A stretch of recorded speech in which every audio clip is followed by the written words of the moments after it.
Welcome to Jamerican Network. Please click the buttons below to like, share and subscribe to our fun and educational network, the Jamerican Network. Don't forget to hit the notification bell for notification of more awesome content to come. From right here in Kingston, Jamaica, 18 degrees north of the equator, where every week we're going to take you on a global journey with us as we focus on Caribbean stories that have global impact. This post is a series of posts. It is part one of a series of posts, about 5 parts, examining the behavior of Andrew Michael Holness, Prime Minister of Jamaica. The Jamerican Network, after doing extensive research on Mr. Holness, regretfully has come to the conclusion that Andrew Michael Holness is extremely corrupt and is not good for Jamaica. We will use a video produced by TVJ, Jamaica's 18 Degrees North program, as further illustration of our point. 18 Degrees North does excellent investigative journalism in Jamaica, and Jamerican Network encourages all Jamaicans the world over to pay keen attention to 18 Degrees North, and if you can subscribe to their YouTube channel, please do so. The Labour Party believe that every poor man must build his castle. Every poor man must build him big house. And we not grudge you for it. We are going to help you to achieve that. That is why we say education for free, health for free, and we must make the place secure so you can live and enjoy yourself. Before we get into it, Jamerican Network would like to address that clip of a hot-headed Andrew Holness talking about every man should be allowed to build his big house, and that no one should begrudge him for it. As you can see in this tirade, Andrew Holness berated those who once asked for full disclosure of his financial records, especially as they relate to his house. His response was terrible. "You are a bit too slick for us, sir. No one is bad-minding you for your house." People were simply saying that in an exceedingly corrupt country like Jamaica, public officials should disclose their sources of income. You went to court and injunctioned all inquiries, you obfuscated and then produced a self-serving, unaudited financial statement. Considering your offshore shell company, your protégé status with Edward Seaga, and the questionable financial entanglements outlined in the TVJ TV program, following which you injunctioned, why should this network trust you? The argument is not that a poor man shouldn't build his big house, but whether, in a Jamaica that is in the top tier of the most corrupt countries in the world, you as a public official secured that money in a just and honest way. In our opinion, to this day, that question hasn't been adequately answered by you, sir. As a public official, you should be obligated to demonstrate that, and you haven't. You also should not seek to sidetrack the people by talking about silly things like bad mind and grudgeful. These are hot-button sound bites that you know will distract the people and prevent them from focusing on the central issue at hand. People have a right to ask you about your sources of income. If you can't deal with that, you are welcome to move to private life. This, after all, is taxpayers' money. Please don't forget. As people are being asked to pay ever-increasing amounts of taxes, why shouldn't they ask? Has anybody read the recently released Auditor General's report? It is replete with instances of unaccounted-for funds, cronyism, conflicts of interests and misappropriation of large sums of money. Additionally, sir, you have an imperial attitude which says, "How dare you ask about my finances?" You, sir, are not a king. You are supposed to be a humble servant of the people. Another thing that bothers us about you, sir, is your tone. You are shrill, impetuous and hot-headed, and that's troubling for a supposed leader. We wish you success for the sake of the country, and will support you if you do right, but sorry sir, we don't trust you. As for Jamaicans, you are too easily hoodwinked by slick, diversionary speeches, of which Andrew Holness is a master. We don't trust you. When Andrew Holness first became Prime Minister of Jamaica, we were ecstatic. He was young, highly educated and had an even-tempered demeanor. We concluded that finally Jamaica had gotten a Prime Minister that is capable of pulling us out of the high crime and economic malaise that we find ourselves in. That he was a protege of Edward Philip George Siaga gave us great pause, though, but we were willing to give him the benefit of the doubt.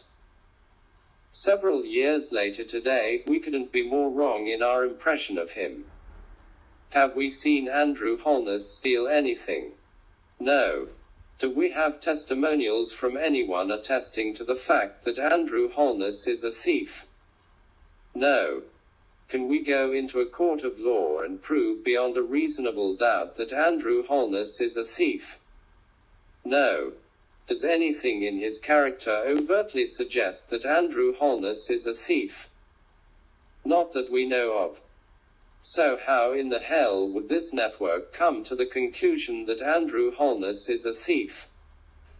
Can we demonstrate instances where Andrew Holness has stolen anything from anybody? The answer is no. So what would lead us to that opinion? First of all, I like the fact that we have used the term opinion, because above all else, this is our opinion. How, pray tell, did we come to such a scathing opinion? Answer. Extrapolation. First, let us examine the facts. 1. Andrew Holness came into political life in the 1970s fresh out of the University of the West Indies. 2. Andrew Holness was Minister of Education before he was Prime Minister. 3. At that point he was dead broke. How do we know? 4. He was delinquent on his student loans. 5. During his tenure as Jamaica's Minister of Education, he simultaneously had an offshore construction company registered in St. Lucia called ADMAT, named after his two sons Andrew and Matthew. Is Andrew Holness a building contractor? The answer is no. So what is he doing with an offshore building contractor company? 6.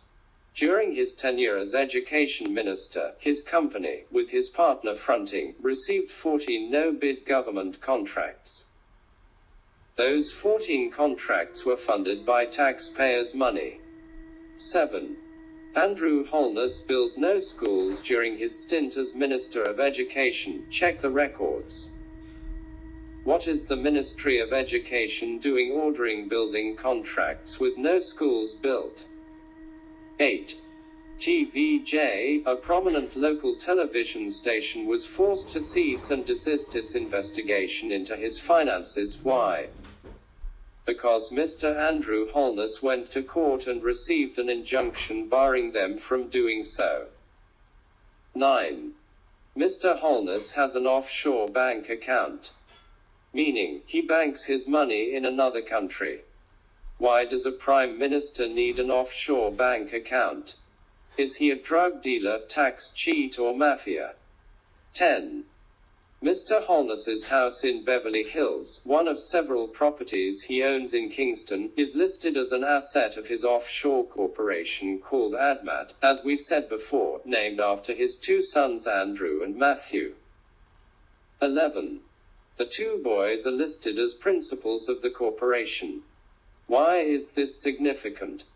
If the Prime Minister wants to will his house to his children, no probate and estate taxes are required, just transfer majority shares to the two sons and that's it. Does that smell good to you? A Prime Minister avoiding taxes that you and I have to pay. That is unacceptable. Let's recap. The Holness student loan delinquencies are facts. Andrew Holness's home was built at a cost of $500,000. As said before, the Beverly Hills property is one of several properties he owns in and around Kingston, Jamaica, including a multi-unit apartment complex. Andrew Holness does not have any mortgages on any of his properties. If he has no mortgage on his properties, it means that they're all paid in full. Andrew Holness's salary is a little over $60,000 US per year. That after taxes is about $4,000 US per month. As already mentioned, the journalists at TVJ were investigating everything, and Andrew Holness went to court and got an injunction stopping them from doing so. That is the second failure of the smell test. Do you know what an injunction is? It is a judicial process or order requiring the person or persons to whom it is directed to do a particular act or to refrain from doing a particular act. In this case, refrain from investigating him, his tax delinquencies, and his overall finances. The valuation of his Beverly Hills home is fact. That he has no mortgage on the house is fact. That his salary is a little over $60,000 US per year also is fact. That he injunction Television Jamaica TVJ is fact. Let us turn our attention now on Holness appointee Rule Reid. Rule Reid, disgraced former Minister of Education in the Andrew Holness government, was an appointee of Andrew Holness, and very close friend and associate. Mr. Reid was arrested on massive fraud and corruption charges. That Andrew Holness was a former Minister of Education is fact. That Andrew Holness appointed Rule Reid Minister of Education is fact. That Holness and Reid are close friends is fact. Andrew Holness's shadiness continued. 1. I, a principal of the Jamerican Network, lived a significant portion of my life in Discovery Bay, Jamaica, West Indies. I traversed the Queen's Highway almost every day. It is a beautiful piece of vehicular corridor akin to the French majestic boulevard, the Champs-Élysées. Overlooking the Queen's Highway is the most magnificent piece of mountain range, a bluff with majestic limestone formations. It is festooned with exquisite flora and fauna, numerous underground fresh water tables, and a bevy of rare species of birds and animals. This Prime Minister in Jamaica House wants to sell it out to a foreign company from Florida, USA. What underhanded deals are involved here? We will examine that in our ongoing series exposing Andrew Michael Holness. 2. Now, let us focus on Andrew Wheatley, the Holness-appointed head of Petrojam. So bad was Dr. Wheatley's dishonesty and corruption that Andrew Holness, himself buckling under intense criticism, was forced to fire him. Under the Holness-appointed Dr. Andrew Wheatley, there was runaway nepotism and cronyism. There were no capital improvements at Petrojam. Mismanagement was rife. Petrojam operated at 50% capacity while importing expensive refined products from abroad. This while carrying a massive taxpayer-funded payroll. There was zero accountability. Multi-million-dollar salaries were awarded to unqualified family and friends. 600,684 barrels of oil were unaccounted for at a $5.2 billion cost. Under Wheatley, a US $11,260 party for his birthday was held. The birthday cake alone cost US $1,000. With all of this, there were no indictments whatsoever. 3. Jamerican Network now turns its attention to former human resources manager at Petrojam Yolanda Ramharik. She faced allegations of improper use of company funds, dishonesty, and gross negligence, which led to a disciplinary hearing. The allegations were outlined in a letter dated August 24, 2018, a copy of which was obtained by the Jamaica Gleaner. A hearing by a 3-member disciplinary panel chaired by Patrick Foster, Queen's Counsel, was conducted between September 10 to 14, 2018.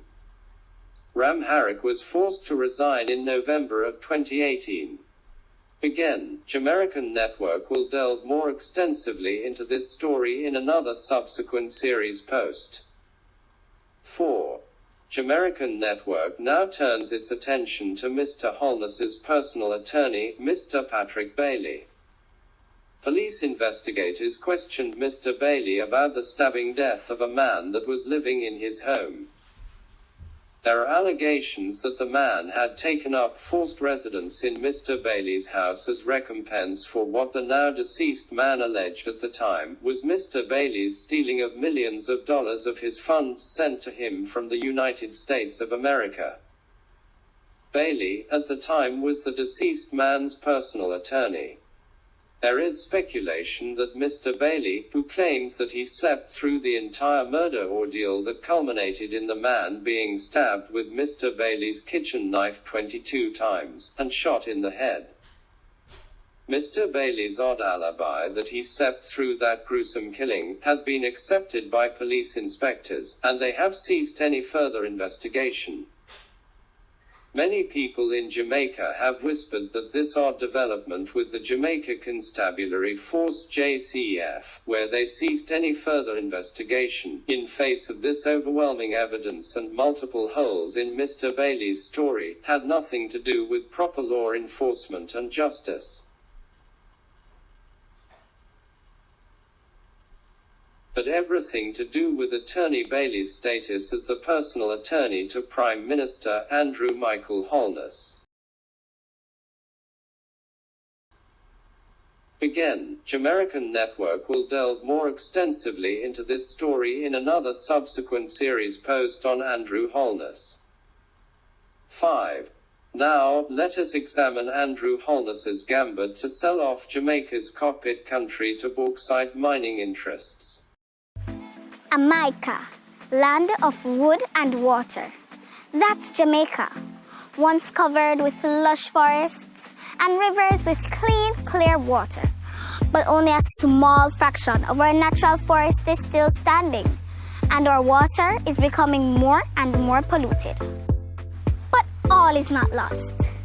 Clean, clear water flows underground deep in Jamaica's heartland, the cockpit country, rising as springs which flow into rivers, giving many people in the west of Jamaica their water.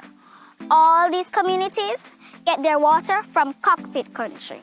And all that water under cockpit country is covered and protected by Jamaica's largest remaining natural forest. Living in this fantastic forest are so many plants and animals. Many of them are found nowhere else in the world. Living around the forest are people. Cockpit country gives farming communities clean water and fertile soil to grow a lot of the food Jamaica eats. Cockpit country is where the Maroons fought the British and won. It's a symbol of resistance and triumph. Cockpit country is water. Cockpit country is people. Cockpit country is Jamaica's heartland. We must protect it.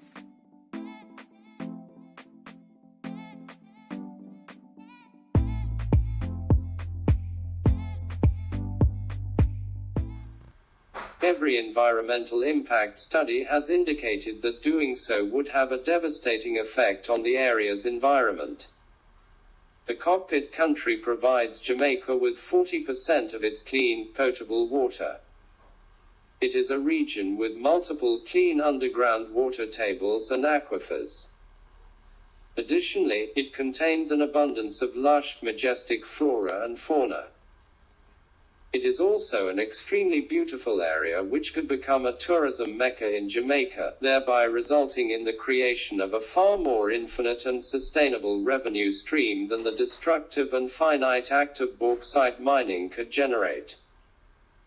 It is chock full of exquisite and rare birds, animals and insects, yet Prime Minister Andrew Holness insists on selling it to foreign interests, against a backdrop of intense protests and resistance from the majority of the Jamaican people, including the National Environmental Protection Agency, NEPA.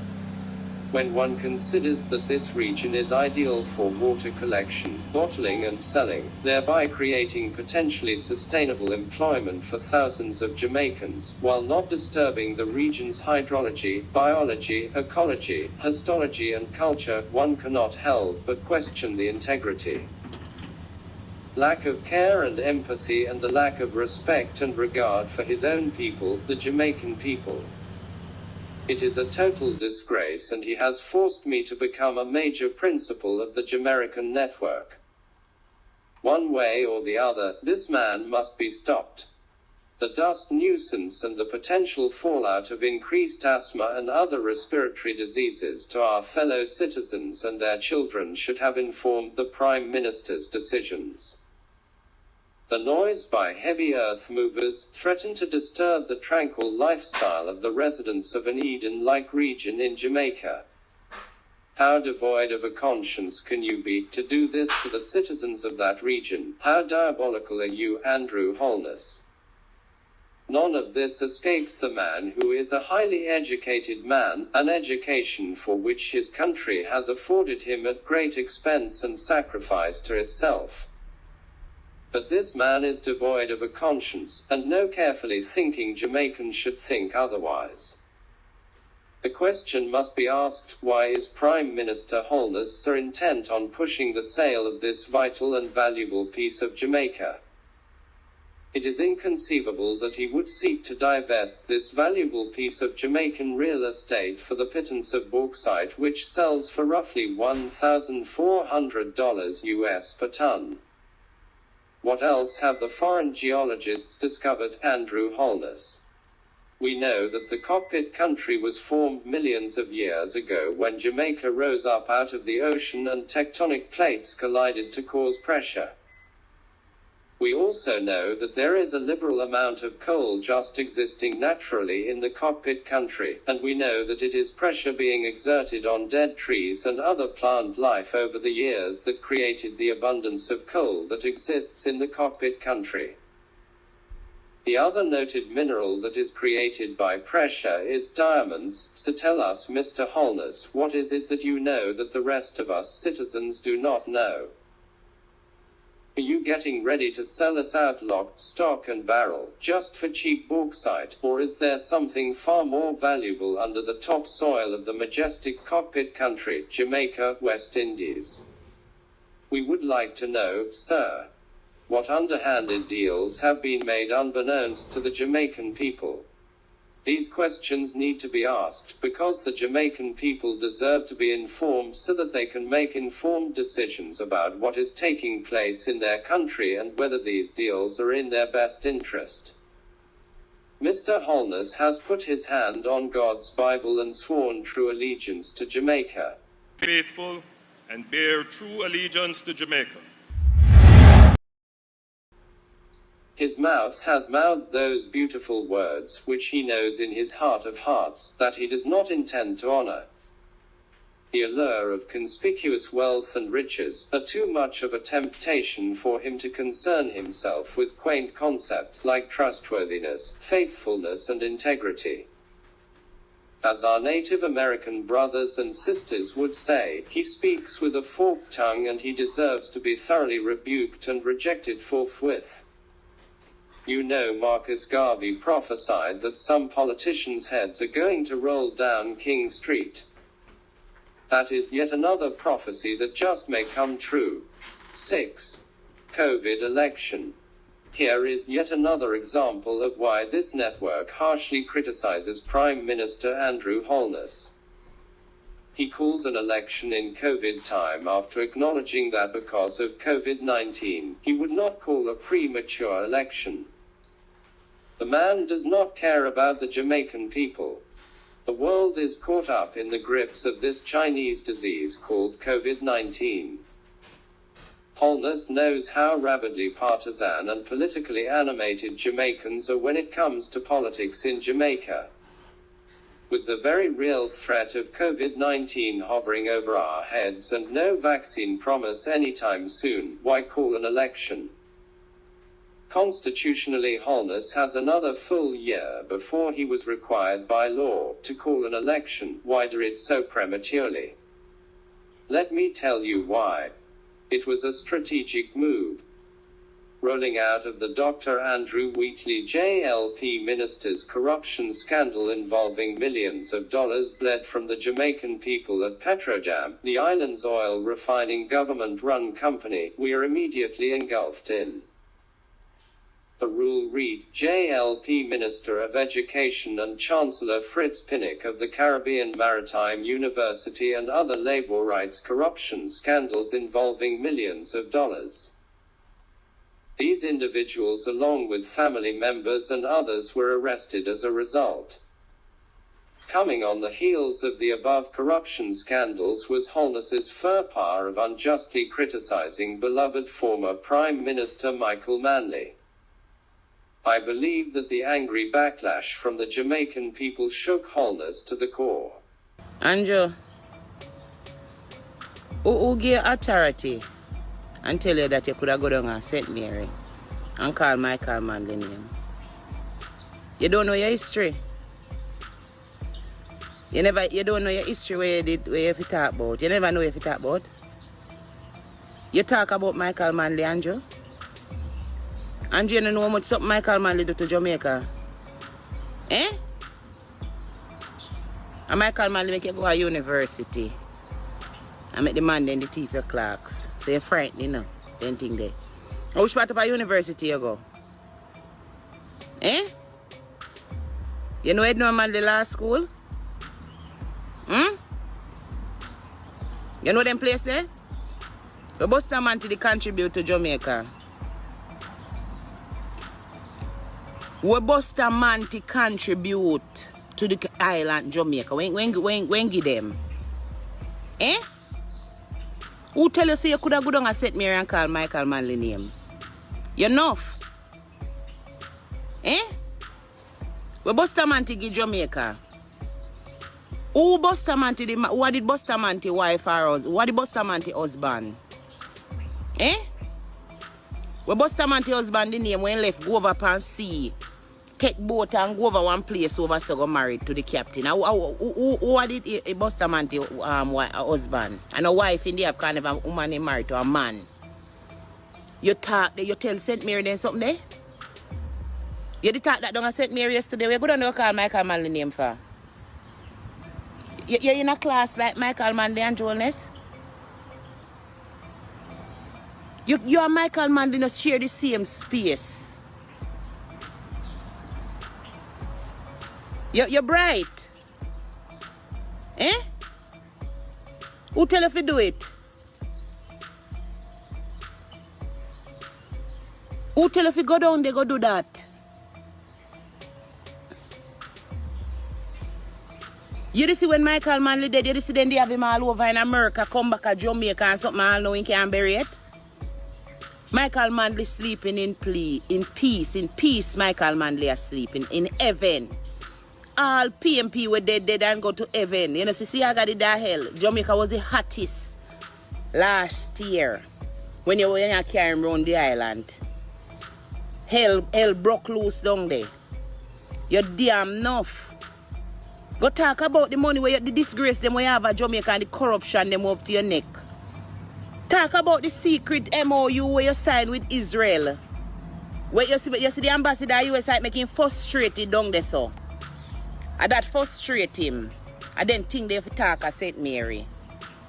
You hear? Don't call Michael Manley name. And you filthy, dirty, nasty mouth. You're bright. Eh? You stink and dirty. You're enough. How will you pitch? How will you pitch from? I wish Jankra you come from.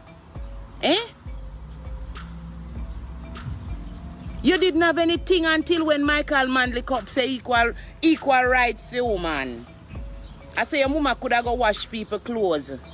And when she breed with you, she could have stay her yard and get pay. Michael Manley do that. You hear? The big house where you have up there so where you can't get account for the money.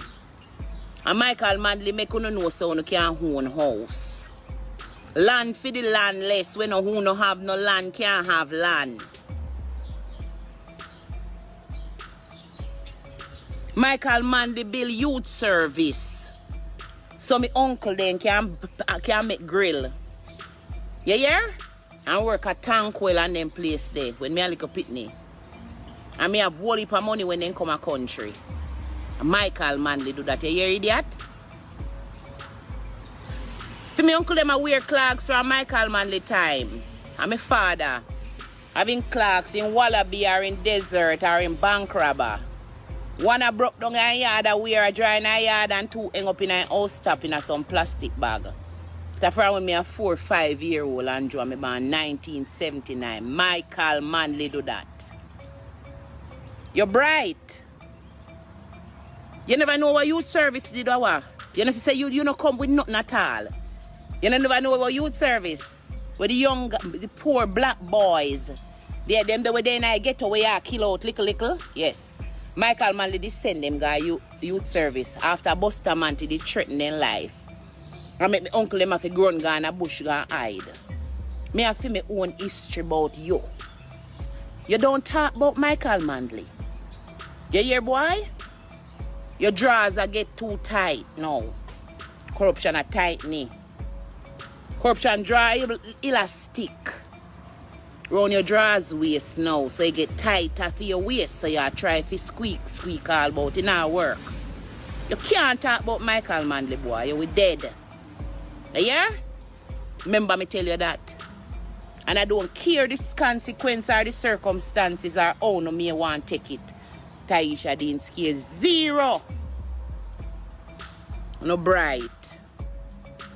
You're bright. You look at 1 clocks, boy. You get one little 1 clocks and the man then kick off your foot up at university and take you off of your foot. Because you're a baby. You're a paper soldier. You're a weak fence. You don't have no sense. You're a dumbass. Immediately after that came the inexplicable and moronic decision to bar the dreadlocked child from attending classes because of her hairstyle. Again, the fury of the backlash startled and rattled Andrew Holness mightily. Holness, mindful of all of those political liabilities, made the strategic decision to call a premature election before those liabilities were given time to metastasize in the minds of the Jamaican people. This decision was a selfish decision wherein COVID-19 and the safety and well-being of the Jamaican people be damned. We had unthinking Jamaican citizens congregating in huge rallies, motorcades and campaign shindigs, jumping, dancing and hanging out of packed cars, buses, minivans and trucks, in close proximity to each other, completely ignoring the social distancing and mask-wearing protocols in their fervor. The net effect of this was a 58-fold jump in new cases in Jamaica. The incidence of COVID-19 spiked exponentially from a low of 2 new cases in March 2020 to a new high of 116 new cases in August of 2020. Today there are 17,701 infections and 359 corona-related deaths. Thank you, Andrew Holness, for the gift that keeps giving. Jamaica has shockingly squandered its once laudable COVID-19 response and replaced it with frivolity, indiscipline, and inevitable sorrow, sickness and death. The fallout is yet to be felt fully, but anyone paying close attention can all but predict that although Jamaica started out quite well in its COVID response, it will regretfully devolve into a catastrophe of epic proportions. Jamaica does not enjoy the healthcare infrastructure necessary to adequately deal with a major outbreak of this pandemic. Jamaica only possesses 40 ventilators in a country of 2.7 million people. It doesn't have sufficient hospital beds and a woeful shortage of PPEs. 7. Now comes the piece de resistance. This is the story of a prisoner serving 6 consecutive life sentences in the Horizon Remand Center in Spanish Town.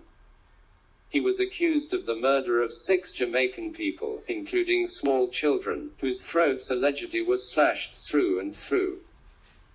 In a videotaped affidavit, he claims that he was intimately associated with Prime Minister Andrew Holness. He claims that also associated with Prime Minister Andrew Holness is a man by the name of James Robertson. Mr. Robertson now holds a seat in Parliament. According to Mr. McLean, Mr. Robertson is one of the most vicious and highly successful cocaine dealers in the country. Mr. McLean states that Mr. Robertson's net worth is in the tens of millions of US dollars. He also proclaims in his videotaped pronouncements that the Prime Minister's mansion in Beverly Hills was financed by Mr. Robertson's cocaine money, and that he was railroaded by the Holness-appointed Director of Public Prosecutions, Ms. Paula Llewellyn. Of course all of these are allegations, but, as said before, the Jamerican Network will delve more extensively into this, as part of our series on Prime Minister Andrew Philip Holness. What seems to be a glaring issue here is that there seems to be gross irregularities and unethical tactics used in the administration of his trial, and that at the very least, this man deserves a second look at his case in a retrial or an appeal to the ultimate arbiters, the Appeals Court in London, England. Jamaican citizens, you will never see a politician personally going to the Bank of Jamaica to clean out the vault. You have to extrapolate. If it looks like a duck, walks like a duck, quacks like a duck, maybe it's a duck, would you say? That's another thing that Jamaicans have to address. We have to hold politicians to a higher standard, by law, wherein concrete proof be damned. Once the politicians know the rules, they can respond accordingly. If they are uncomfortable with those exacting rules, they can remain in private life, where their character and financial condition is not up for public scrutiny. If, however, they choose public life, something that nobody forces them to do, then they must accept those conditionalities. If they can't stomach that kind of heat, then don't even get into the kitchen. If we don't develop that kind of mindset, they will continue to do what they've always been doing, and that is raiding and cleaning out the barn at poor people's expense. Now they're, on both sides, marching their children and progeny into Parliament one after the other to continue the looting and pillaging. Do you think they're falling all over themselves and giving guns to our oppressed youth to kill off each other for nothing in these traditionally horrendous political campaigns? There's something there, and they're double, triple teaming us and laughing all the way to the bank. Quite often politicians have issued guns to poor people's children, and asked them to exchange their lives for their careers. How absolutely wicked can you be to do something like that? And when we talk about it, we are the ones with the problem. The country is broke, we don't own anything anymore, our people are desperately flying all over the world trying to find a society stable and prosperous enough for them to survive. The place is violent and dysfunctional. Is it only us? Maybe we're the crazy ones, except that we're not crazy. There has not been a new school built in Jamaica since 1977, when another country, Cuba, built us a school, the Jose Marti Technical High School. This has led to horrendously overcrowded classrooms to this day, with schools averaging 40 students per class today. Hear this. We don't need to wait on a politician to give us concrete proof of anything. The very appearance of malfeasance should be enough. You can't wait until the thief cleans you out before you act. Politicians should be investigated, not only for illegalities, but also for unethical conduct, or the very appearance of unethical conduct. We the Jamaican people must develop the sophistication to demand all of this. That is how successful societies, including the United States of America, run their affairs. The mere appearance of malfeasance is sufficient to end the career of a politician, otherwise, forget it. Die-hearted politics. While we're at it, let us examine the phenomenon of die-hearted party politics in Jamaica. It is not serving us well.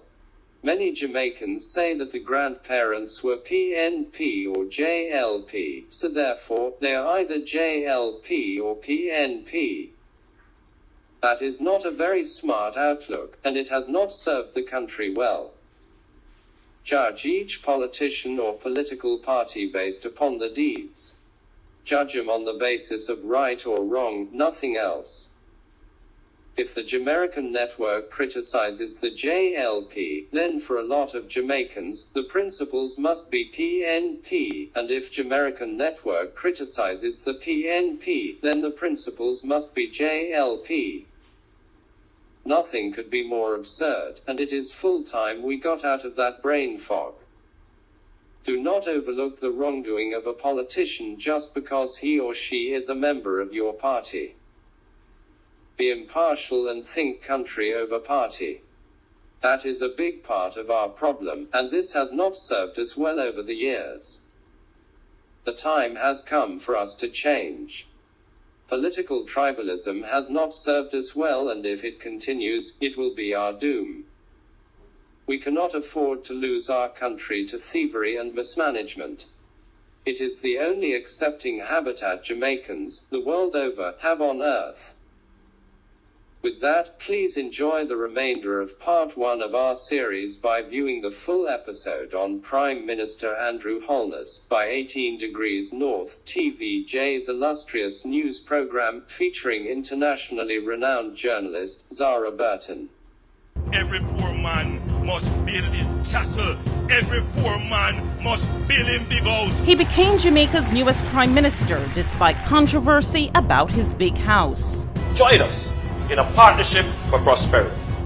We uncover a trail of property purchases and ask, is Andrew Holness paying his part? Is that why you didn't pay the property taxes on the home? What the Prime Minister didn't want you to know before the election.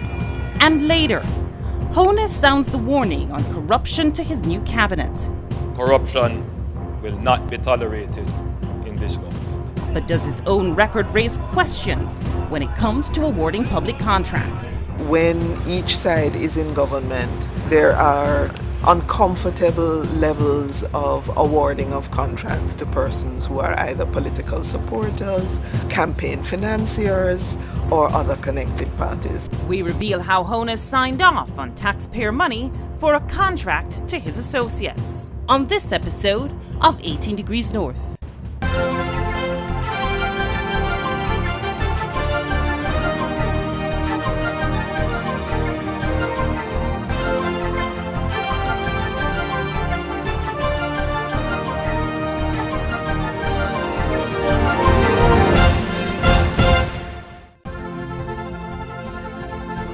"18 Degrees North" is brought to you by... If you're like me, Or me, you bank with FGB.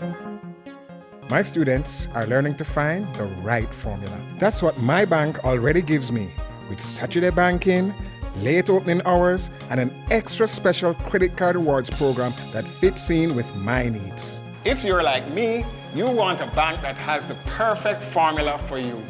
In my job, I have to pay attention to detail. And my bank does that too, with personalized alerts and notifications. Updating me on transfers and balance thresholds, with convenient mobile and online banking. That's security for me and saves time for other important things. if you're like me, you need a bank that's big on details. If you're like me, Or me, you bank with FGB.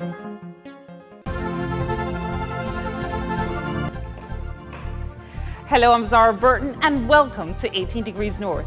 It's from right here in Kingston, Jamaica, 18 degrees north of the equator, where every week we're going to take you on a global journey with us as we focus on Caribbean stories that have global impact.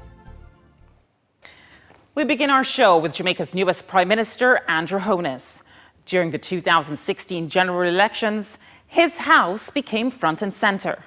The public, and perhaps more so the ruling People's National Party, they wanted to know why a St. Lucian company owned his house and where he got the money, since news reports had put its value at about $2 million, a figure Honus has not confirmed. After all, Honus had been a politician most of his professional life, didn't come from money, and his salary at the time was just over $60,000 each year, not counting allowances. Honus answered several of the questions asked, but we at 18 Degrees North had others. What we found was an interesting series of property purchases and an uneven playing field when it comes to personal tax matters.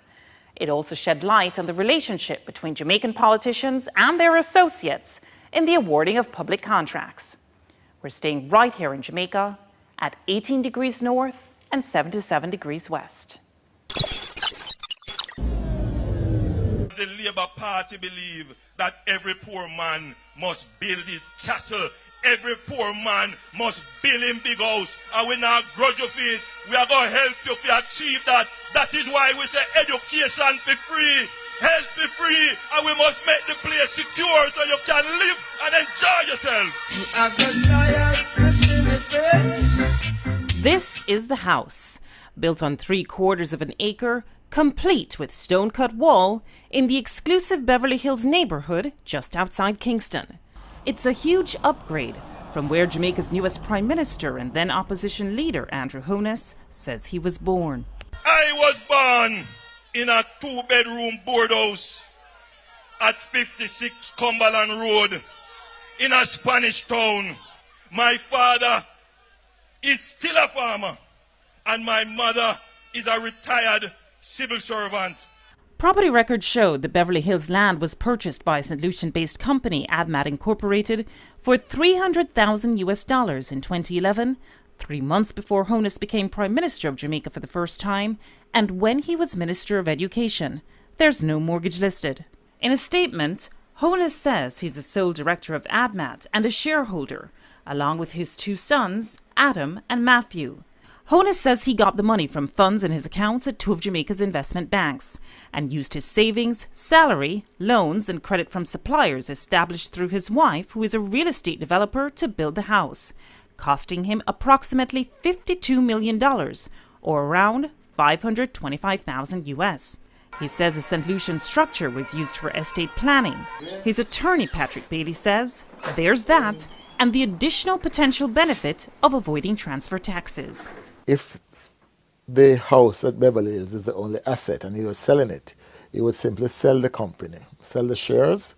The company would have its shareholding transferred from him and his children to the new purchasers, whereas the title would remain unchanged because the new purchaser will be the owners of ADMAT and be the owners of the property. So in that case, there's no transfer from one entity to another. So you save on transfer tax and stamp duties and those sorts of things.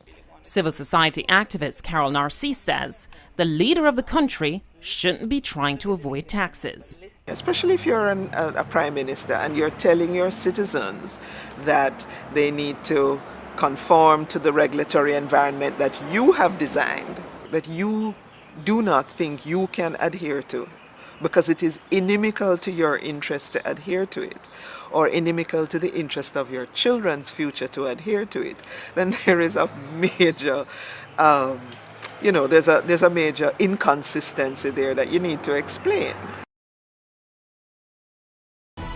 Join us in a partnership for prosperity. Let's change Jamaica for the better. Choose prosperity. Does he own other entities in there, in ADMAT? In ADMAT? Yeah. I think he has at least one other property in ADMAT. And where is that? That is in somewhere in the Arcadia area. Right. And that's considered land or also? No, it's an apartment. Actually, he's now in the process of selling that unit. He owes suppliers, because suppliers gave him credit for the house he's building in Beverly Hills. And source of funds for that was what? That one, I can't recall all of those details, but I seem to remember that he has always used the house that he lives in and get loans and that sort of thing. We checked the title for the property where Bailey says both Honus and his wife lived at the time of our interview and found no additional loans or mortgages other than those originally taken out in 2002 when they bought the house for 7 million Jamaican dollars, around 144,000 US dollars back then. So you were satisfied then with the source of the funds in both cases? Oh, absolutely, absolutely, absolutely, absolutely. He saved in US stocks and amongst his portfolio. So he was saving, because these are savings. Is that savings from him alone or him and his wife? I don't know that level of personal detail. That would be, yeah, I don't know that level of what you know, is there any evidence? I know of nothing, I know of nothing else that he owns in relation to ADMAT. Okay. He currently owns rather. We checked the title for the Acadia property and found that it was indeed purchased by the same St. Lucian company ADMAT Incorporated in 2008, again when Honus was Minister of Education. The price tag, 16 million Jamaican dollars, around 219,000 US back then, and again, no mortgage was listed. Further, we also checked whether ADMAT owned additional properties and found one more. A half-acre lot, also bought in Beverly Hills on Wycliffe Close in February 2009, also when Honus was Minister of Education, price tag around 15 million Jamaican dollars, almost 173,000 US dollars, and again, no mortgage listed. So you've never heard of this Wycliffe Close property before today? Let me put it this way. I have never handled, and when I look at the transfer, I see the names of lawyers who I know. And he's entitled to have more than one lawyer. We all have to eat. So all told, when it comes to properties, there's the Great House Boulevard home that Honus and his wife bought with a mortgage while Honus was a mere member of Parliament. And in the 4 years he was Minister of Education, earning the equivalent of around 60,000 US dollars per year, or 90,000 with allowances, there was the Arcadia apartment, no mortgage listed. The land at Wycliffe Close in Beverly Hills, no mortgage listed. The land for the Shenstone Beverly Hills house he's building, no mortgage listed. And around 525,000 US dollars spent building the house in the 3 years after Honus's Jamaica Labour Party lost the election in 2011. Honus, through a member of his team, said he wouldn't comment on the source of funds for any of his properties before the election, but even after, he didn't.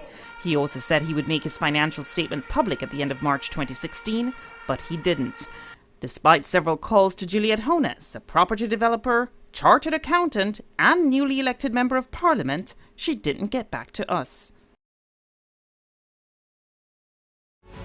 We will again reduce transfer taxes, stamp duties, and estate taxes. What about property taxes? No, man, he has to pay property tax. At the time of our initial checks in the 2 weeks before the election, the house in Beverly Hills had an outstanding balance since 2013 on the tax administration's website. Amount, about $174,000 or US $1,400 approximately. Property taxes on the Wycliffe Close land in Beverly Hills were listed as not having been paid since 2009, a total of about $175,000 or US around $1,400. And the Great House Boulevard home that he owned with his wife Juliette, that was listed as outstanding since 2014, owing Jamaican $64,000 or about 526 US dollars. We call the tax administration to confirm. Volume is 1118. And you own it? Yeah. The amount is $64,000 outstanding and $50 for 2 years. All in, Honus or his entities were listed at the time as owing almost 413,000 Jamaican dollars, around 3,400 US dollars. It wasn't clear if there were any amounts owing for the apartment at Arcadia Drive. Caroline Hay, former Deputy Director of Public Prosecution, says, in general, no leader should be backed up on their taxes. We did not ask her specifically about Honus. No public official ought to be behind on their taxes. You are in a position when you're a public official, in a position of trust, and one would imagine an example to the nation as to what values we want in positions of leadership. Days after 18 Degrees North brought it to Honus's attention, and before the election, the tax administration's website reflected zero balances for the two Beverly Hills properties at Shenstone Drive and Wycliffe Close. However, taxes on the house he owns with his wife were still listed as owing as of our last check, March 18, 2016, even as he became Prime Minister of Jamaica for a second time. That I will be faithful and bear true allegiance to Jamaica. Coming up on 18 Degrees North, too close for comfort? How Andrew Honus signed off on taxpayers' money for a contract to his associates.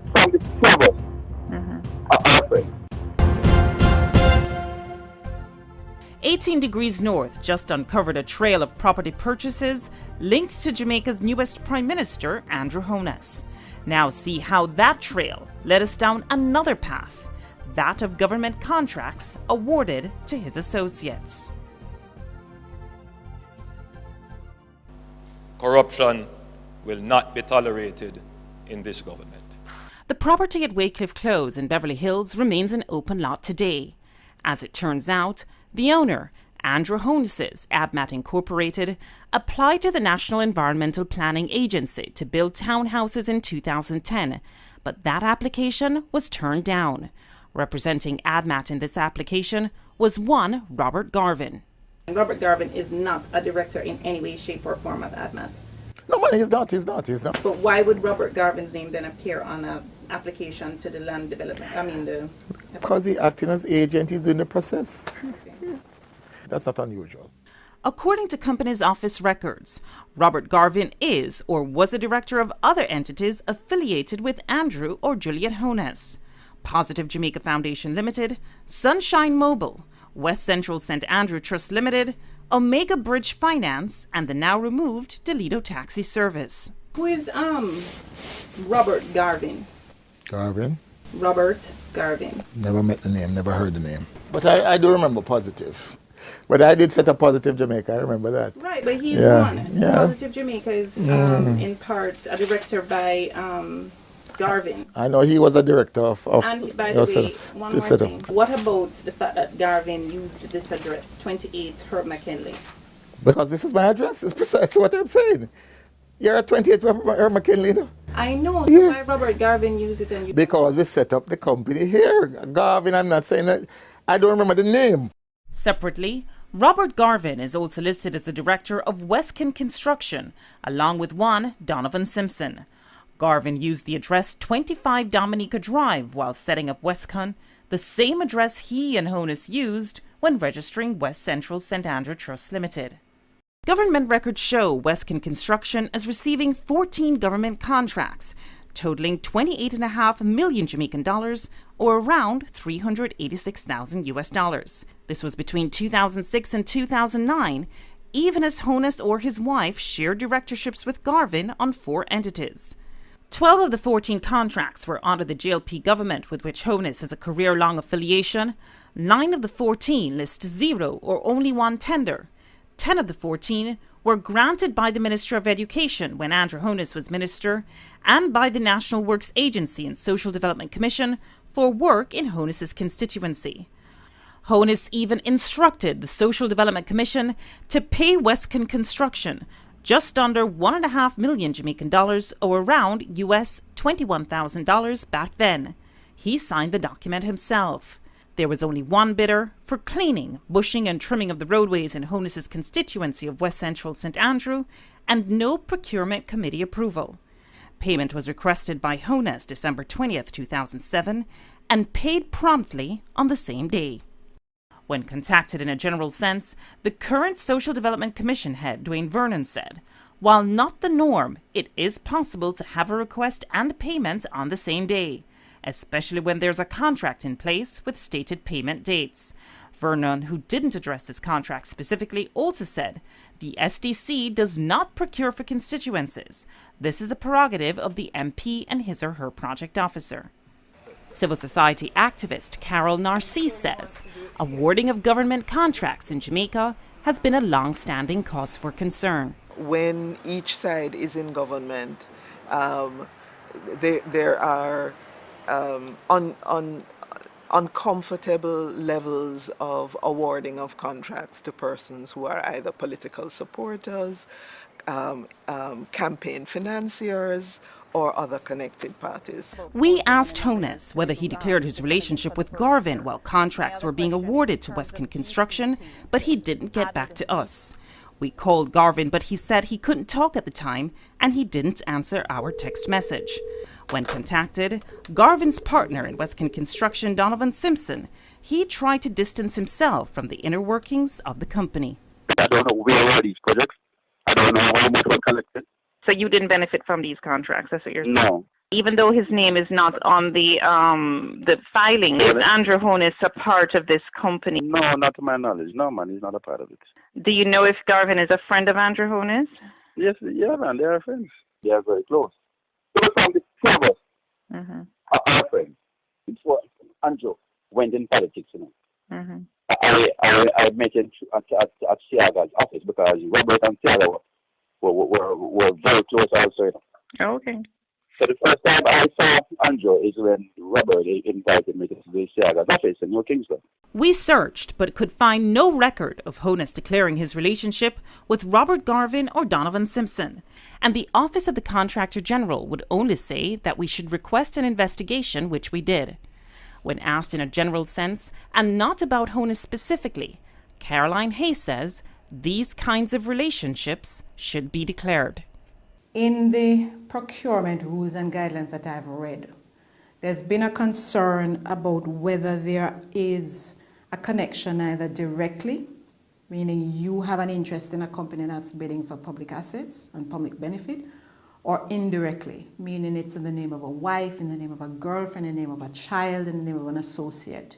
It's a duty of our staff and any other public officers and officials directly or indirectly involved in the procurement process, especially in the preparation of bidding documents, evaluation, contract negotiations, contract management and payments, to declare any potential conflicts of interest.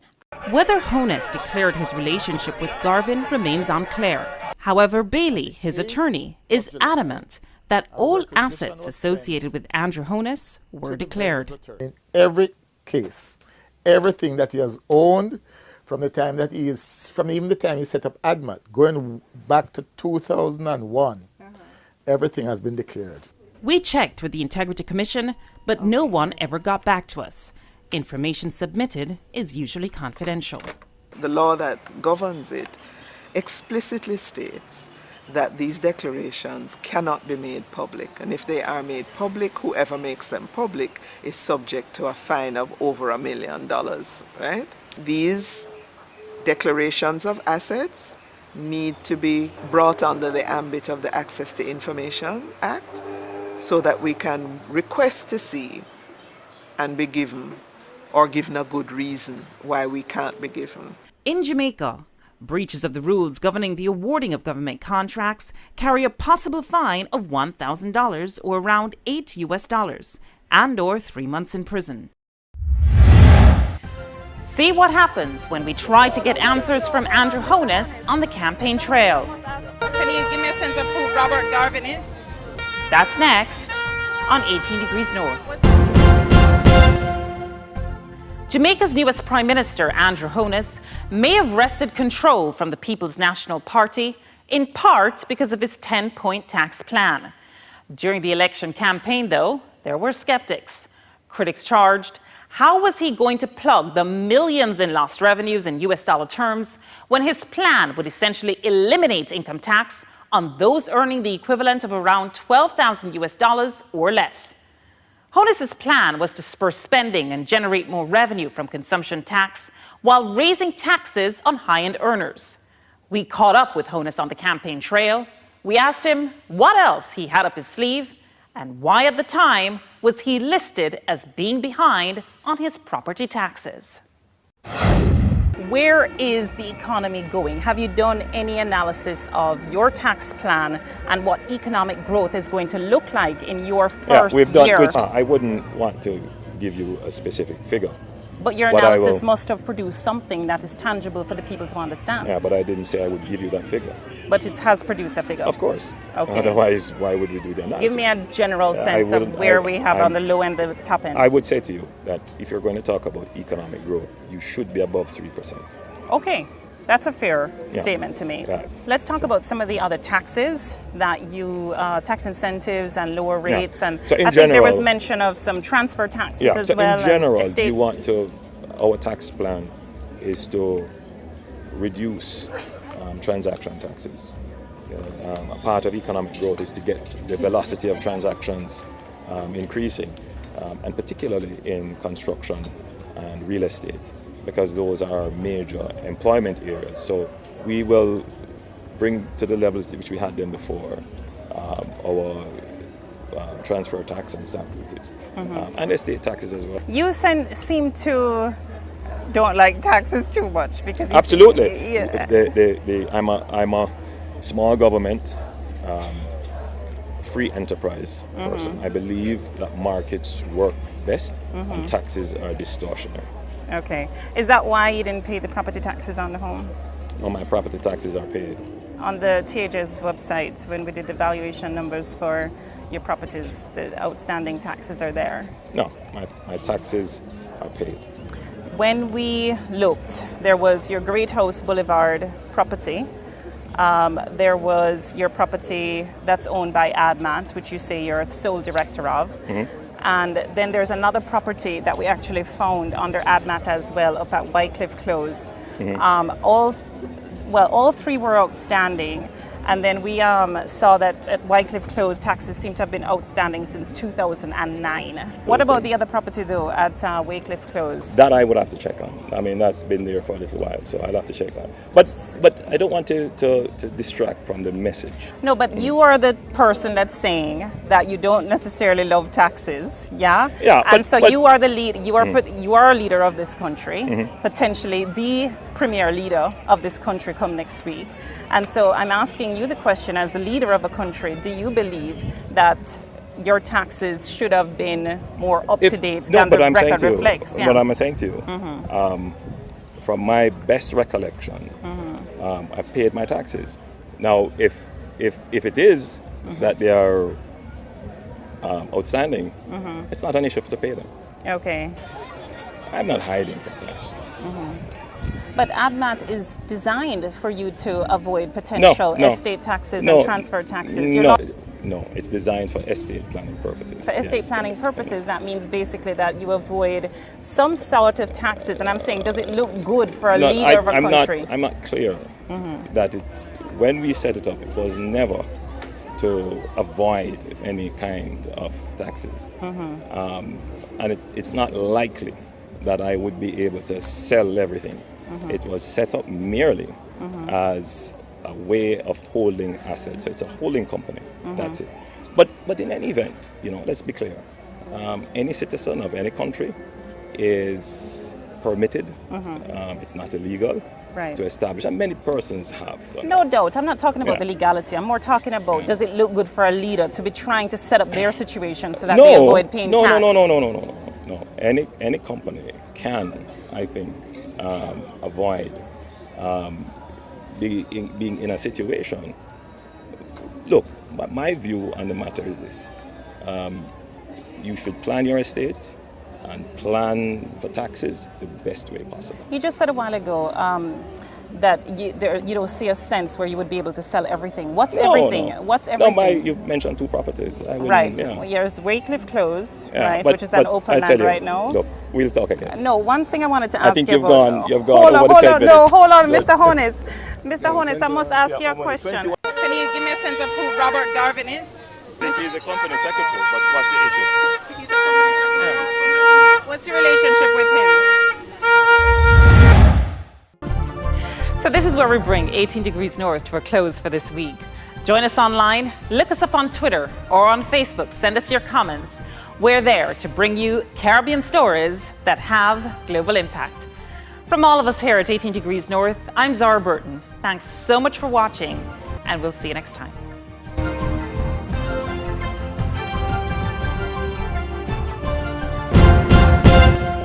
Thank you YouTube audience and subscribers for enjoying yet another episode from the Jamerican Network. I, Paul Hay, certainly appreciate your interest and support. If you want to not miss out on any and all episodes, you can click the subscribe button below, and activate the notification bell and click all, to be notified whenever I post other thought-provoking episodes. Once again, thank you, and blessings. Oh, please share also.